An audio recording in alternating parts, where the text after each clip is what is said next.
स्वच्छता का, जो ईमानदारी का, देश विदेश में सम्मान जो भारत को दिलाया है। जब पिछली सरकारों ने एक साल भी ऐसा बतावे जो इनका ऐसा निकला हो जहाँ देश के सम्मान हो, भ्रष्टाचार न हुआ। दूसरा बस पहला एक सवाल आपका कोई सवाल?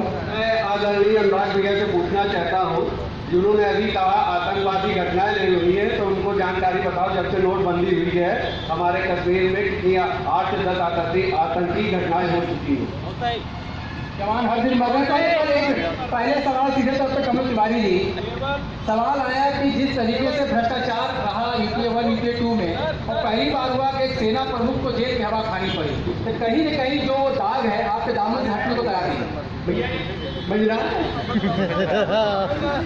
भैया ये मैं बता रहा हूँ जो आप अभी कह रहे हो, भाई ने हमारे कहा भ्रष्टाचार, और हमारे बगल में बैठे हमारे भाई ने कहा कि सेनाओं में सैनिक जो है लाइन लगाए खड़े हैं। अरे मुझे शर्म आता है, मुझे शर्म आती है कि ऐसी सोच हो। मैं अभाव की बात कर रहा हूँ, वो देश की सुरक्षा सिपाही की बात करते हैं, सैनिक लाइन लगाने की बात करते हैं। शर्म आनी चाहिए। सैनिक हमारा लाइन में नहीं लगता, सैनिक हमारी अपना सर कटा के देश की सुरक्षा करता है, इसलिए लाइन लगा। भ्रष्टाचार की बात मैं कर रहा हूँ। भ्रष्टाचार की जिस भ्रष्टाचार की इन्होंने बात कही, हेलीकॉप्टर अगस्ता का, कल आपने सुना होगा, कल सारी बातें नहीं मानी गई, एक भी साक्ष्य नहीं दे पाया कि और कल हमारे उस व्यक्ति का भी जमानत मिल गई, साक्ष्य बाहर आ गए, एक प्रमाण नहीं दे पाए। फिर भ्रष्टाचार की बात सुनिए, फिर सुनिए आपके पास जो मैंने पहले कहा था कि आपके पास पहला पाठ है कि झूठ बोलिए और जोर जोर उसको कहिए, सच हो जाएगा। राजीव गांधी के ऊपर आप ही लोगों ने आरोप लगाया कि ये देखिए अभी मैं प्रमाण देता हूँ, और बोफोर्स में दलाली खा गए, और वही बोफोर्स होती, अगर वही बोफोर्स न होती तो आज आप गुलाम होते। कारगिल युद्ध में उसी बोफोर्स में आप लोगों को बचाया, पूरे हिंदुस्तान की सुरक्षा की। आप क्या बात करते हैं? सवाल ये है, आपने कहा जब से नोटबंदी हुई है तब से पत्थरबाजी घटना नहीं हुई है, लेकिन हर दिन सीमा पर चाहे सर्जिकल स्ट्राइक के बाद देश की जनता को लगा था कि शायद पाकिस्तान सबक सीखेगा, भारत की ताकत को पहचानेगा, लेकिन उसके बावजूद चाहे देश के अंदर आतंकी घटना हो, उरी की घटना हो, पठानकोट की घटना होती हुई, और बॉर्डर पर हर दिन हमारा जवान आज भी सही है। हम अपने मित्र से 120% सहमत हैं। जिस हमने केवल पत्थरबाजी की बात की, आज सीमा पर संकट है, हमारा सैनिक लाइन लगाकर हमारे एक व्यक्ति की सुरक्षा कर रहा है, हमने ये बात कही थी। और आतंकवादी घटना खत्म हो गई, हमने ये नहीं कहा, हमने कहा हमारा सैनिक पत्थर खाना बंद कर दिया, जो 500 रुपए में पत्थरबाज नकली नोट लेकर के पत्थर मारते थे वो बंद हुआ है। आतंकी घटनाएं हमने नहीं कहा कि आतंक घटनाएं बंद हो गई। और दूसरी बात, जिस तरीके से आपने अभी कहा कांग्रेस के साथी में कि भ्रष्टाचार, तो कांग्रेस का चरित्र है मुद्रा घोटाले से लेकर के स्पेक्ट्रम घोटाले तक, इन 46 सालों में 26 को घोटाले हैं। एक के नाम बताना चालू करूं, बताओ कितने घोटाले किए आपकी सरकार में? आपके मंत्री जेल गए, आपकी सरकार में आपके मंत्री के ऊपर कई प्रकार के आरोप लगे, आपकी सरकार में आपने देश के साथ छलावा किया। अब आप हमसे क्या बात करते हैं? कांग्रेस का क्षेत्र क्या 2.5 साल में 60 साल की जो आपने देश चलाया, 2.5 साल में आप जवाब देना चाहते हैं?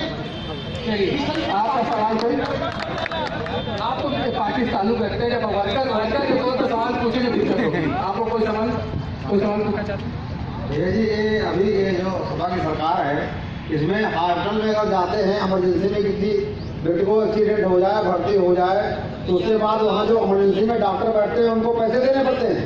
मरीज परेशान रहता है, तड़प रहा होता है, और तड़पने में वो इंजेक्शन के बजाय वो पर्चा निकल देते हैं, भैया जाओ दवा लेकर के आओ।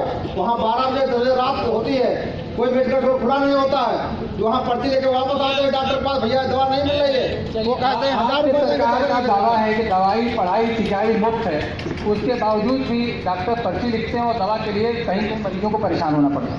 सर सीधे समाजवादी पार्टी से मेरा एक मुद्दा है। समाजवादी पार्टी की सरकार बनी नेताजी ने वो हम जो है ख़त्म कर देंगे। उन्होंने बोला देखिए मैं कलाकार हूँ तो मैं अपने कलाकारी के अंदाज से हम जो है ये खत्म कर देंगे। आज क्राइम कितना बढ़ रहा है, इस क्राइम को कौन ख़त्म करेगा? सबसे बड़ा मुद्दा ये है कि चाहे वो बहन हो चाहे माँ हो घर की, कितना और आज ये वीडियो फेसबुक पे व्हाट्सएप पे वायरल हुआ कि लड़कियों के साथ छेड़छाड़ी होती है, ये होता है। इसके लिए कुछ बताया जाए पहले। सबसे बड़ा सवाल है ये बंद होना। इस वीडियो का जिक्र कर रहे हैं, मैं पूरी घटना सबके साथ आऊँगा, 2-3 सवाल और लेकर फिर आ रहा हूँ। सर यहाँ सम्मानित प्रतिनिधियों से मेरा सवाल है, सब लोगों ने व्यापार की बात की, उत्थान की बात की, किसान और भगवान की बात किसी ने नहीं की।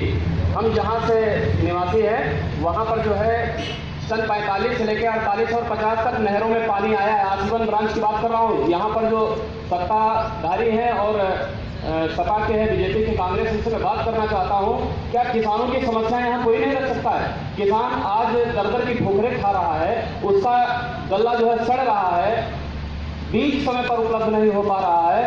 आजीवन ब्रांच की नहर की अगर बात करें उसमें जो है 50 सालों से पानी नहीं आया है और लोगों ने जो है शिकायतें की, विधायक बने, सब कुछ। राजेश जी, आप 2 सवाल का जवाब दीजिए। मुफ्त सिंचाई का आप वादा करते हैं, नहर में पानी नहीं है, मुफ्त दवाई की बात करते हैं, डॉक्टर पर्ची दे देता है। डॉक्टर भी पर्ची देता है कि किसी को इतनी बड़ी एम्बुलेंस चल रही है, आप यहाँ कार्यक्रम कर रहे हैं, 1 नंबर डायल कीजिए 108 102, देखिए 10 मिनट के अंदर एम्बुलेंस खड़ी। मेडिकल में तो देखिए चिल्लाने से कुछ नहीं होता है, मेडिकल में करके देखिए। जो हमारा भाई किसान के लिए रो रहा है, हम अपने माननीय प्रधानमंत्री जी से ये पूछना चाहते हैं कि जब 1200 करोड़ रुपया विजय माल्या के आप माफ कर सकते हैं तो क्या किसानों का 10,000 रुपए आप नहीं माफ कर सकते?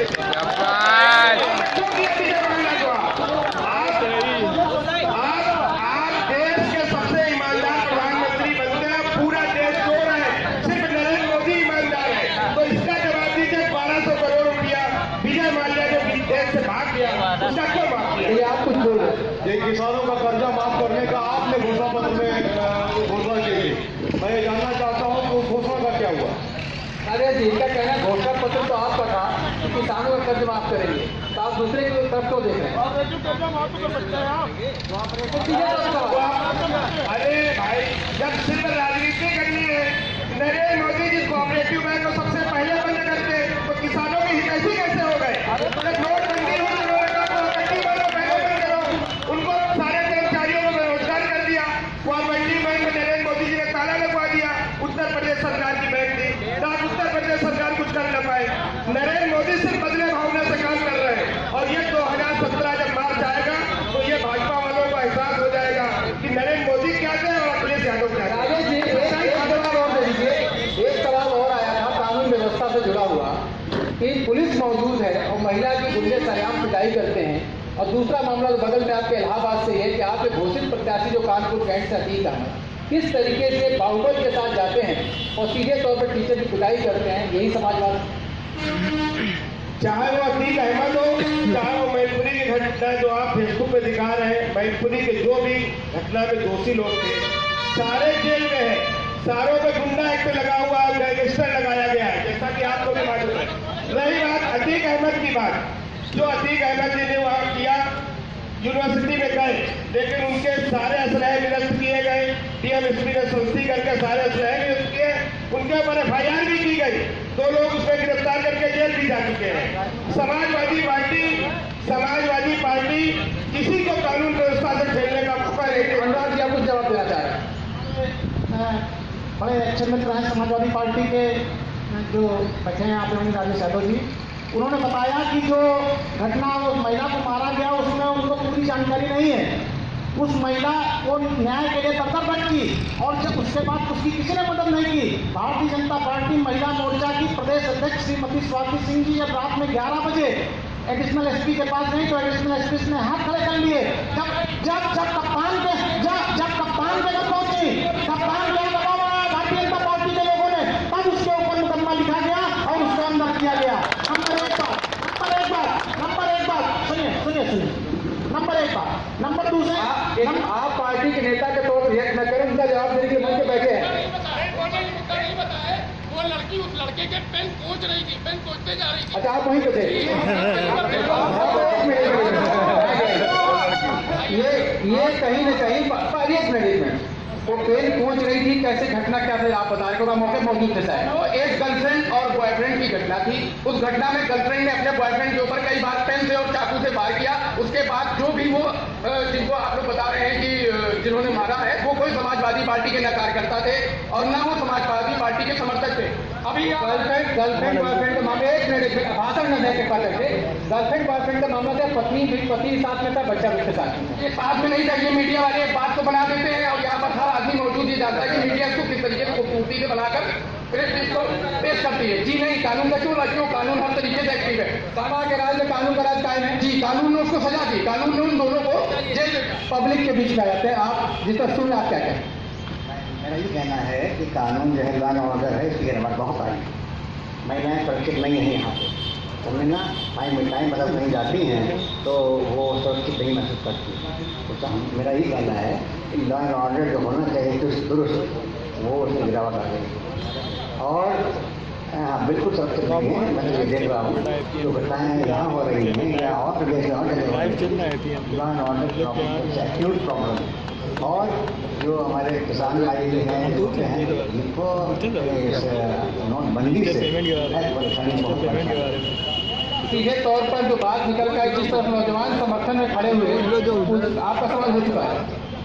भाई साहब, एक सवाल मैं समाजवादी पार्टी से पूछना चाहता हूँ कि इस घटना को बता रहे, इससे पहले बुलंदशहर की भी घटना एक हुई है, इससे पहले बुलंदशहर की भी एक घटना हुई है, दादरी कांड हुआ है, विसाहड़ा कांड हुआ, मतलब अगर आपकी कानून व्यवस्था बहुत उत्तम थी तो इतनी घटनाएं क्यों हुई? जब से आपकी सरकार बनती है आए दिन घटनाएं, मतलब एकदम कानून व्यवस्था ध्वस्त हो जाती है। आपका सवाल हो चुका है। भैया इन्होंने लॉ एंड ऑर्डर की बात की है। इतनी घटनाएं होने के बाद, जैसे भैया ने हमारे बताया कि जैसे वो वहाँ मौजूद रहे हैं, ये लॉ एंड ऑर्डर इतना उत्तर प्रदेश में चल रहा है, हमको लगता है यहाँ बैठे सारे लोग जान रहे हैं। अपना एक जायज FIR लिखाने के लिए भी हमको चक्कर लगाने पड़ते हैं। और वो पार्टी लॉ एंड ऑर्डर की क्या बात करेगी जहाँ सत्ता में आते ही ठेके अड्डों को घोटों को वसूली करने के लिए और उस पर काबिज होने के लिए घोषणा चली हो, वहाँ लॉ एंड ऑर्डर की क्या बात है? हमारे जैसे मित्र कह रहे हैं इनको शायद ज्ञान नहीं है। आपको रिपोर्ट लिखाने की जाने की जरूरत ही नहीं है। इंटरनेट कैफे में जाओ, आपकी अपनी रिपोर्ट दर्ज हो जाती। आपको ज्ञान भी तो होना चाहिए, आपको ज्ञान होना चाहिए। उत्तर प्रदेश की जो लैंड ऑर्डर की बात कर रहे हैं, आपको यह अनुमान है कि उत्तर प्रदेश की आबादी कितनी है? उत्तर प्रदेश की आबादी 22 करोड़ है। उत्तर प्रदेश एक छोटा मोटा देश है। सिंगापुर की आबादी कितनी है? उत्तर प्रदेश की आबादी 22 करोड़ है। पूरे देश में जितने भी प्रदेश हैं उनकी आबादी के अनुसार से आप अनुपात कर लीजिए, उत्तर प्रदेश का क्राइम कम निकलेगा, वरना मैं आदमी छोड़ दूंगा। चलिए, आबादी के अनुसार अपराध की गिनती होगी, जहाँ आबादी ज्यादा है वहाँ अपराध ज्यादा होगा।